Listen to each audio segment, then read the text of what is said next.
এখন আমি অনুশীলন ৮ এর ৩ নাম্বারের অঙ্কগুলি সম্পর্কে আলোচনা করব। এখানে দেখো কয়েকটা প্যাটার্ন দেওয়া আছে, এর মধ্যে একটি প্যাটার্ন আমাদের সমাধান করে দেওয়া আছে, কারণ এই সমাধান থেকে আমরা ধারণা নিয়ে অন্যান্য প্যাটার্নগুলার করব। দেখি আমরা এখানে প্রথম সংখ্যা আছে ২৬ এবং পরবর্তী সংখ্যা আছে আমাদের মানে দ্বিতীয় সংখ্যা আছে ৩১। আমরা ৩১ থেকে যদি আমরা ২৬ বিয়োগ করি তাহলে দেখি বিয়োগফল কত হয়। এখানে ৬ আর উপরে যেহেতু ছোট সংখ্যা আছে তাহলে তার সাথে আমরা আরো ১০ যোগ করব, তাহলে ১১ হবে। তাহলে দেখো ১১ থেকে যদি আমরা ৬ বিয়োগ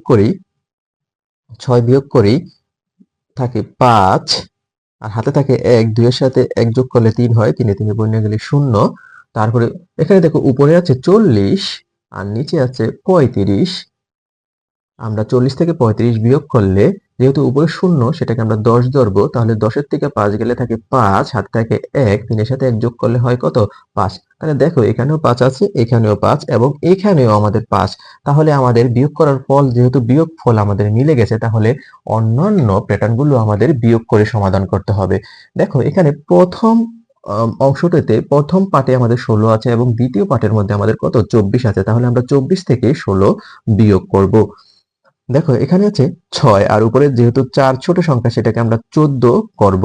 তাহলে ১৪ থেকে ৬ বিয়োগ করলে কত হয়? ৬ ৭ ৮ ৯ ১০ ১১ ১২ ১৩ ১৪ ৮ হইলে হাতে থাকে ১, একের সাথে ১ যোগ করলে ২ হয়, ২ দিয়ে বনে গেছে ০ হয়ে যায়। আর এবারে উপর নিচে দেখো উপরে আছে ২৭ আর নিচে আছে কত? ১৯। আমরা এখন ২৭ থেকে ১৯ বিয়োগ করব। উপরে যেহেতু ৭ সেই ৭কে আমরা ১৭ বানাবো। তাহলে ১৭ থেকে যদি ৯ বিয়োগ করি ৯ ১০ ১১ ১২ ১৩ ১৪ ১৫ ১৬ ১৭ ৮ হলে হাতে থাকে আমাদের কত? ১, একের সাথে ১ যোগ করলে ২ হয়, ২ এ ২ বনে গেছে ০। তাহলে দেখো এখানেও ৮ হচ্ছে বিয়োগফল, এখানেও ৮ হচ্ছে, তাহলে আমাদের এখানে ৮ লিখতে হবে। আমাদের পরবর্তী প্যাটার্নটিতে দেখি আমরা এখানে দেখো প্রথমে আছে ১১ এবং দ্বিতীয় মানে পরবর্তীতে আছে আমাদের ১৮। ১৮ থেকে আমাদের কি করতে হবে? ১১ বিয়োগ দিতে হবে। তাহলে ১৮ থেকে আমরা ১১ বিয়োগ দিচ্ছি। দেখি এখানে নিচে আছে ১ আর উপরে আছে ৮। ৮ বড় সংখ্যা, তাহলে আমরা কি করব? ৮ এর থেকে ১ বিয়োগ করব, থাকলো কত? ৭। হাতে কিছু থাকে না, তাহলে একে একে বনে গেছে ০, এখানে ৭ হয়েছে। আবার দেখো উপরে আছে ২২ এবং নিচে আছে কত? ১৫। তাহলে আমরা ২২ এর থেকে ১৫ বিয়োগ করব। এখানে দেখো নিচে আছে আমাদের বড় সংখ্যা ৫ আর উপরে আছে ছোট সংখ্যা ২। তাহলে আমরা কি করব? এই ২ এর সাথে আমরা আরো ১০ যোগ করব। তাহলে ১২ থেকে ৫ বিয়োগ করলে কত থাকে? ৫ ৬ ৭ ৮ ৯ ১০ ১১ ১২ ৭ হলে হাতে থাকে ১, একের সাথে ১ যোগ করলে ২, ২ এ ২ বনে গেছে ০ হয়ে যাবে আমাদের। তাহলে দেখো এখানেও ৭ আছে, এখানেও ৭ আছে, তাহলে আমাদের এখানে লিখতে হবে বিয়োগফল ৭। আশা করি বুঝতে পেরেছো। আচ্ছা এখন আমরা ৮ এর ৪ নাম্বার অঙ্ক সম্পর্কে আলোচনা করব।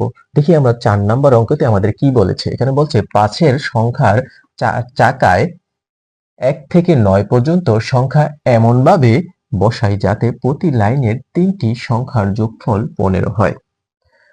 এই হচ্ছে আমাদের একটি চাকার মধ্যে আমরা ১ থেকে ৯ পর্যন্ত সংখ্যাগুলো লিখবো যাতে প্রতি লাইনের সংখ্যাগুলোর যোগফল আমাদের ১৫ হয়।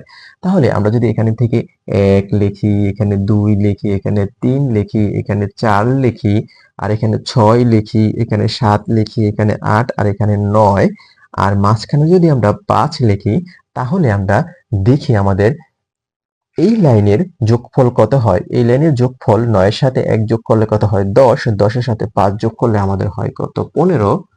আবার দেখি এই লাইনের যোগফল ৮ এর সাথে ২ যোগ করলে হয় ১০, ১০ এর সাথে ৫ যোগ করলে হয় আমাদের কত? ১৫।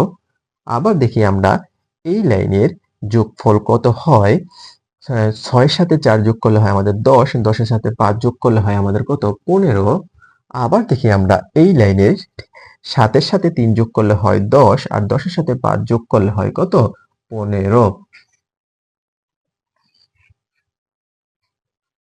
এখন আমি অনুশীলন ৮ এর ৫ নাম্বার অঙ্ক সম্পর্কে আলোচনা করব।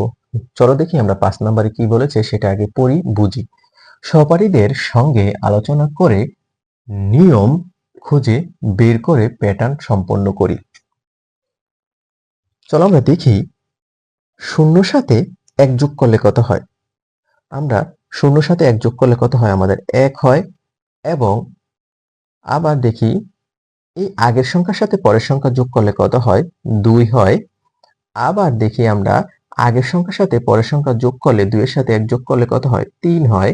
আবার দেখি আমরা আগের সংখ্যার সাথে পরের সংখ্যা যোগ করলে কি হয়? 3 এর সাথে 2 যোগ করলে 5 হয়।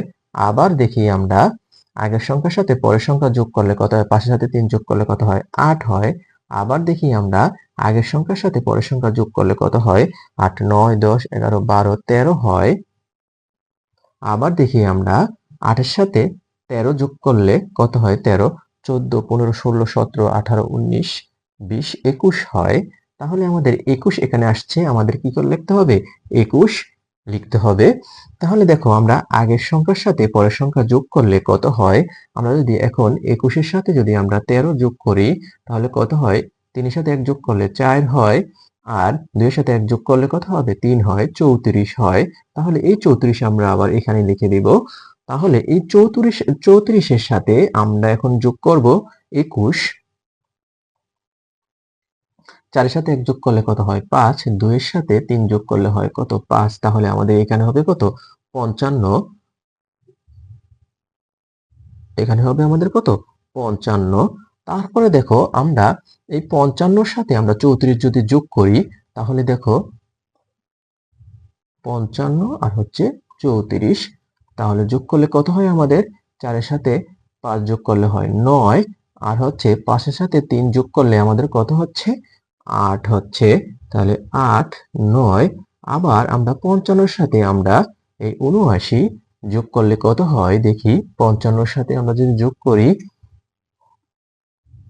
৭৯ আর হচ্ছে 55 তাহলে 9 এর সাথে 5 যোগ করলে কত হয়? 14 হয়। 14, 4 হাত থাকে 1 তাহলে 8 এর সাথে 1 যোগ করলে হয় 9, 10, 11, 12, 13, 14, 144। 144। আশা করি প্যাটার্নটি বুঝতে পেরেছো।